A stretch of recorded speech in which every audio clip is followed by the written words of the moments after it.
Today we have a Viking gas oven where the door will not close on its own, so it's a little bit open all the time, and the light sometimes goes on and sometimes it won't heat. A lot of the heat escapes. So this is due to worn out hinges. We're going to change the hinge, and this is how you do it.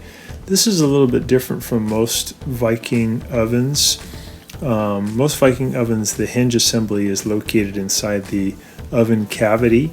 In this case, they're located inside the oven door, so it's a little bit different procedure. I think this might be the only video that shows this.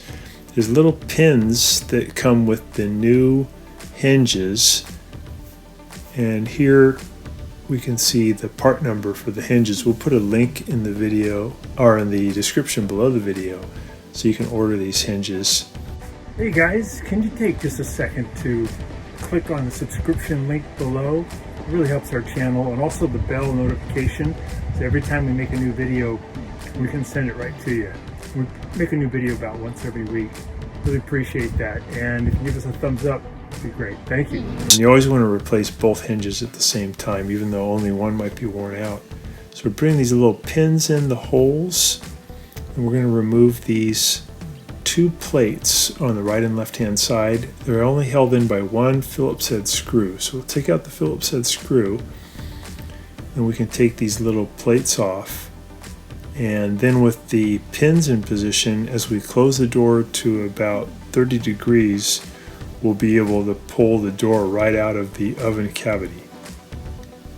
Then we're going to put the door on a suitable working surface so we can do the hinge exchange. So we're just pulling out that other cover, get that off to the side, and then we're closing the door and we're lifting and pulling back slightly, and it disconnects. So now we're going to take out these screws on the bottom of the door, and this is holding on the front plate of the door where the handle is. So there's a group of these we have to take out. Oh, they have same let's see, kind? five in total. And they're silver colored. So we're going to zip those out with a Phillips head screwdriver. And then there's two screws here, two black screws. This is actually near the top. This looks like the bottom, but this is actually the top of the oven door on the inside. There's two of them. Once those are out, we can set the oven door down and then remove the top panel and get that out of the way. That's going to give us good access to the hinges. Hinges are held in by a series of Phillips head screws that we have to remove also. So here's one of the hinges, and one of the difficulties with the new hinge and the old hinge is these little pins that are used to help you take the door out have to be taken out of the new hinge and put into the old one to help get the door out. But once you get the door out, you then have to take the pin out of the old hinge and reinsert it back into the new hinge. And it's kind of tricky because there's a lot of spring tension. So I'm using a little hammer here to help keep the hinge in position while I do that pin switch.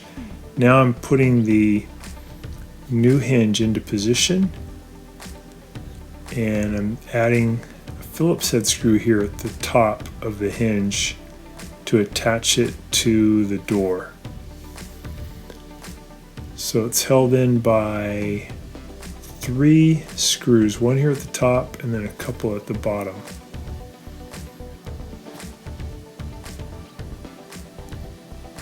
We're going to show how this hinge is removed here in a second when we show the other side. So I'm putting in the screw to hold it on the bottom, and then one comes in from the side. So it's held in really securely.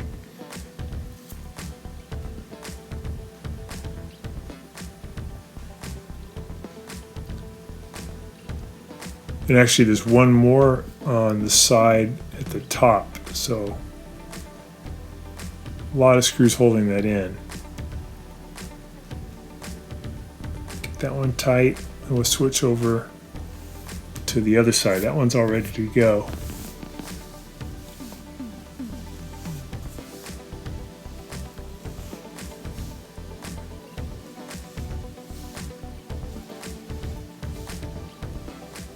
So if you have like a card table or something, it's probably better to do that than on the floor here. We just didn't have a good suitable surface.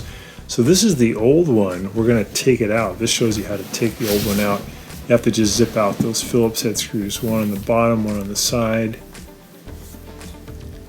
Another one on the side near the top. And then one right in the middle on the top.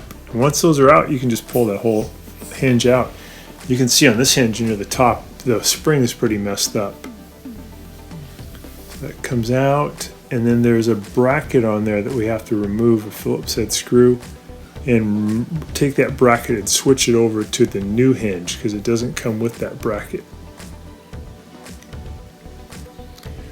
Also, I gotta do that goofy little pin switch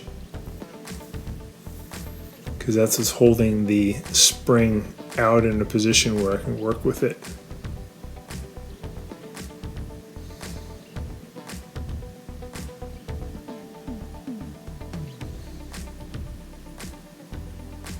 So I just put that bracket from the old one over to the new one. It's only held in by a Phillips head screw. Now I can insert the new hinge and spring into the door, and then I can add those Phillips head screws to hold it in. Be aware when the door is fully put together, it is pretty heavy, so be careful not to hurt your back when you're taking it on and off of the oven. So we're putting in that one screw at the top. We've got one at the bottom on the side, putting that in.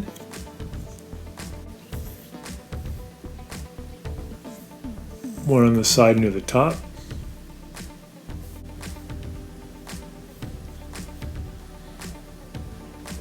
We got one here at the bottom. That's the one that hooks up to that bracket that we added onto the hinge. Zip that one in.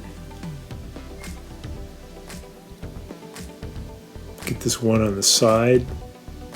I'm sorry, this is on the other spring. This is a little piece of insulation that may have come out when you pulled the panels apart. We're just setting it back in. Now we're putting the front of the door back on, just putting the two halves of the door back together.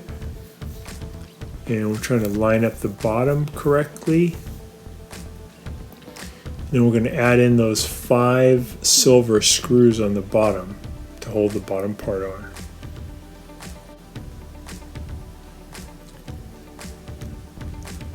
This is a double oven, and the upper oven, which gets used all the time, the spring system was worn out and the door would not quite close all the way. But the bottom oven that barely ever got used, even though it's 15 years old, was fine. So this is just a normal wear and tear problem. The springs get weaker as we open and close a bunch of times. So we got all those screws on the bottom. And now we're going to go ahead and add in a couple near the top. So these two we added near the top are black color Phillips head screws. And once we get those two in, we're done with the door reassembly, and we can put the oven door back into the, so just be careful you don't hurt your back. There's a couple little pins that are in the new hinges that are going to keep the little arms open so we can push them into the oven cavity. What I want you to do is to push it in as far as it'll go, almost close the door. Keep playing with it until you feel like the little arms catch some pins on the inside of the oven cavity to hold it. When you feel like that's engaged, then you can bring the oven door down to 90 degrees to make sure that it's locked in. If it is locked in, then it's okay to reach in and pull out the little pins that are in the hole on the right and left side. Just pull those out, move the oven door. Now we're putting those plates back in. That's part of what holds the hinge in there too. So a Phillips head screw right there. We'll do the other side, and then you're pretty much done. You should feel like there's way more spring tension now that it's going to hold the door shut, because the springs are fresh and they have a lot more pulling power. So So no more heat will escape, the light will not go on, and it'll heat just like it's supposed to. Probably get maybe another 10 or 15 years out of that. Thanks so much for watching our video. Please leave any comments or questions in the comment section below. We really appreciate that. We have a really nice video coming up for you right here that I think you'll enjoy. Very similar, dealing with appliance repair. So thanks again for watching our video.